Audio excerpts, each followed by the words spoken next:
Do you want to hear about Egypt's greatest wonder? Oh, and it's not the pyramids, it's the labyrinth of Hawara. Have you heard of the fabled labyrinth of Hawera?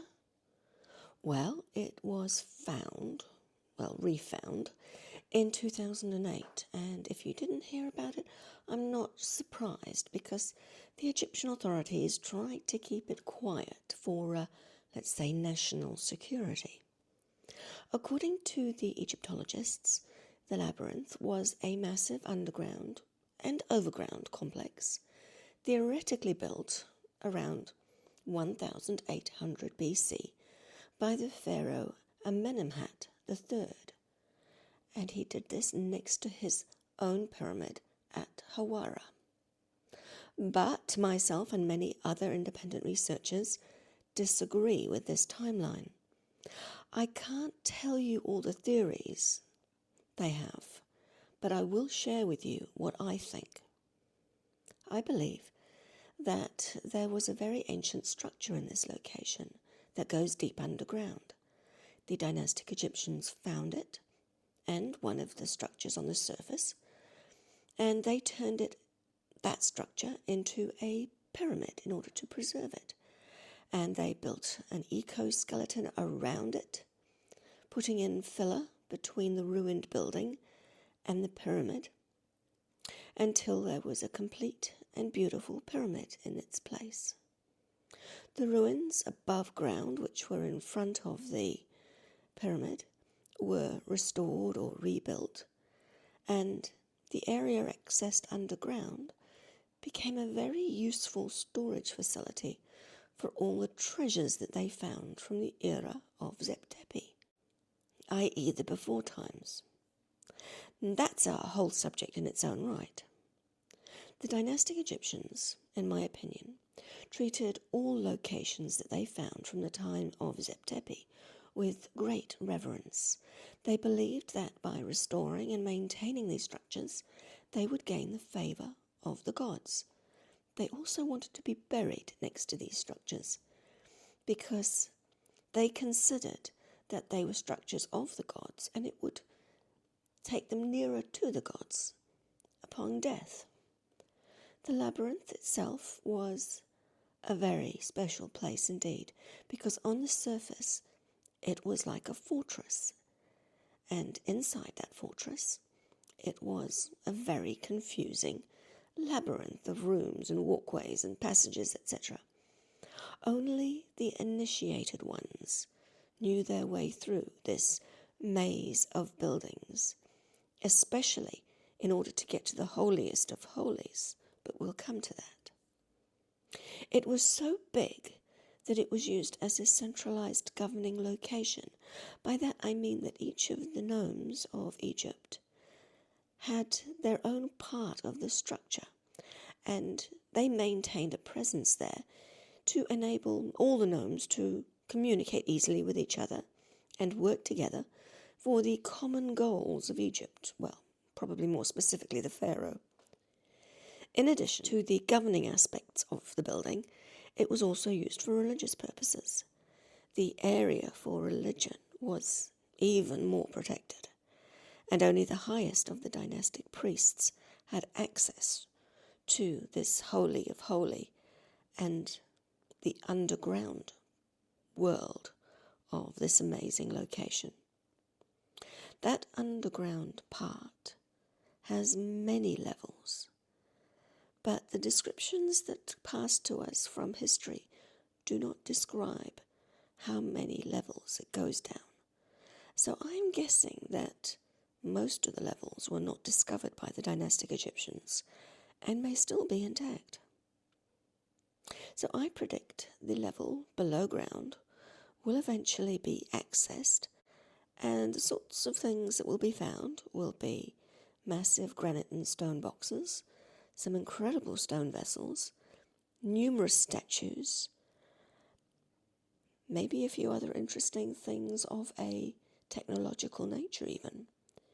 But anything of gold or other metals on that first level, underground, will be long gone thanks to looters. but there will be plenty of interesting things from an archaeological perspective anyway. I also predict that if further scans are performed, especially SAR scans, it will be discovered that the structure goes down 17 stories. Well, at least. But these are just my ramblings. Let's look at what the evidence we have says. Let's start by talking about the size of this place. The surface complex measured approximately 385 metres by 158 metres. So the labyrinth itself covered about 28,000 metres squared, which is around 300,000 square feet. According to Flinders Petrie, the northern section included 9 shrines behind 27 east-west columns with 12 column courts divided by a long hall. How did we find out about this place is the next question, really. So we've got some historic records. Herodotus visited it in the 5th century BC.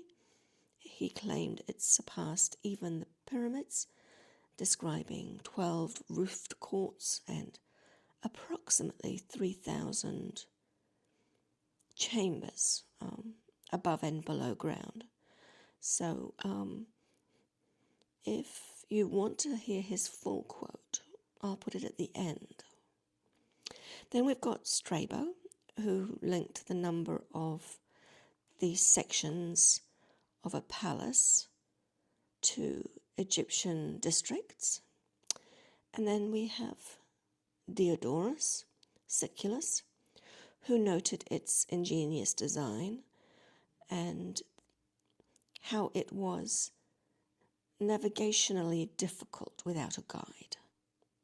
Then Pliny the Elder, he described it as being built with beautiful stone.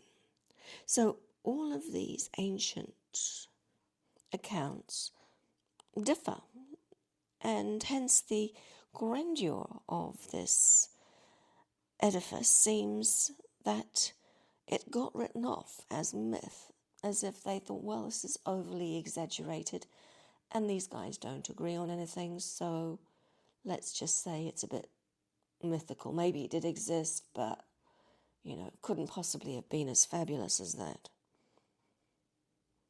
So, yeah, I recommend that you check out the quotes and you can see what was said.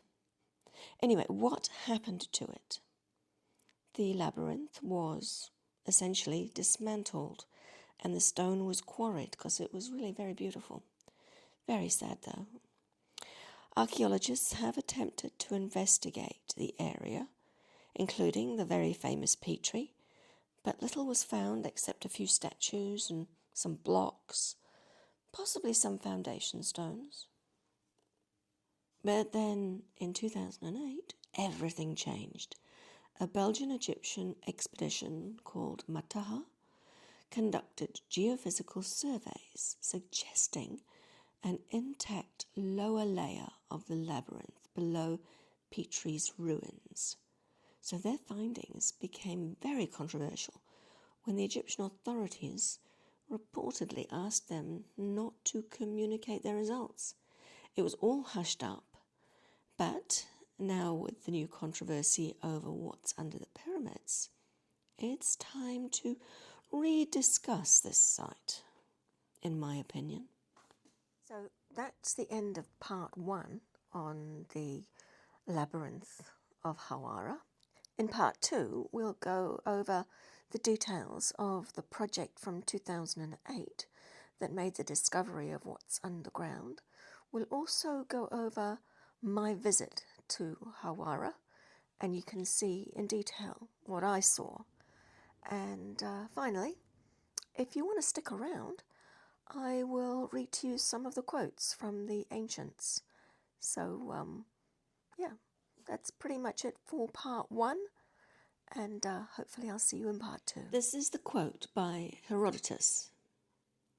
The Egyptians made a labyrinth which surpasses even the pyramids. It has 12 roofed courts with doors facing each other, 6 face north and 6 face south, in 2 continuous lines, all within one outer wall. There are also double sets of chambers, 3,000 altogether, 1,500 above and the same number underground. We learned through conversation about the labyrinth's underground chambers. The Egyptian caretaker would by no means show them as they were, they said, the burial vaults of the kings who first built this labyrinth and of the sacred crocodiles. The upper we saw for ourselves, and they are creations greater than human. The exits of the chambers and the maze passages hither and thither through the courts were unending marvel to us. Overall, this is a roof made of stone like the walls, and the walls are covered with cut figures, and every court is set around with pillars of white stone, very precisely fitted together. Near the corner where the labyrinth ends stands a pyramid 240 feet high, on which great figures are cut. A passage to this has been made underground. The next quote is by the Greek geographer Strabo, who was about 64 BC till 24 AD. Oh, and by the way, I went to visit his hometown, his place of birth in Turkey, even though they say he's a Greek philosopher. He came from Turkey, and it's a place called Amasya, which is so incredibly beautiful. And I visited those stone-cut tombs that you see behind the statue in this picture. Anyway, he described it as follows. We have, near Lake Morris, also the labyrinth, a work equal to the pyramids, and adjoining to it the tomb of a king who constructed the labyrinth. The structure is a large palace composed of as many palaces as there were formerly gnomes. At the end of this building is a tomb, which is a quadrangular pyramid. The name of the person buried there is Imandes. This king built the labyrinth with this number of aulae because it was the custom for all the gnomes to assemble there together according to their rank and with their own priests and priestesses for the purpose of performing sacrifices and making offerings to the gods and of administering justice in matters of great importance.